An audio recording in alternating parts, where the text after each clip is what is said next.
প্রশাসন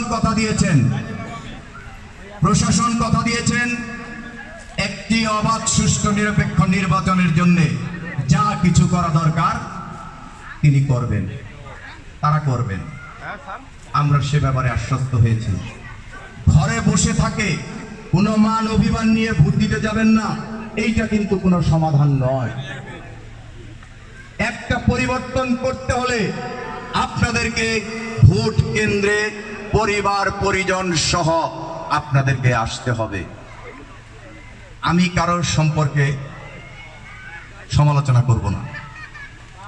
আমাদের যিনি প্রার্থী আছেন, দেখেন উনি ব্যক্তিগত পর্যায়ে উনি যে সকল অনুদান এই দুহারের বিভিন্ন ক্রান্তি লগ্নে করেছেন, ব্যক্তি পর্যায়ে কিন্তু এই ধরনের দান অনুদান আমাদের কাছে আমরা দেখি বিরল। প্রত্যেকটা গ্রামে তার কিছু না কিছু অবদান আছে।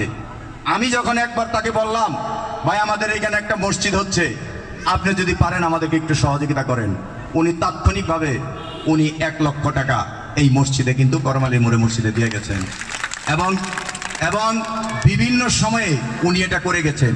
আপনারা উৎসুক মুখর পরিবেশে নির্বাচনে ভোট দিবেন, একজন ভালো লোককে ভোট দেন, আপনাদের উন্নয়ন হবে, আপনাদের উন্নয়ন হবে। একটা কথা বলি, আমার এই গ্রামে আমি তো ভাই নির্বাচন করতেছি না, আমি তো কোনো প্রার্থী না। প্রার্থী জনাব ইঞ্জিনিয়ার মেহবুব কবির, প্রার্থী হচ্ছেন জনাব আলমগীর হোসেন আলমগীর ভাই। কিন্তু প্রার্থী আমার গ্রামে এসে গত 3 দিন আগে আমার নামে সমালোচনা শুরু করবে। আমার কি অপরাধ? আমি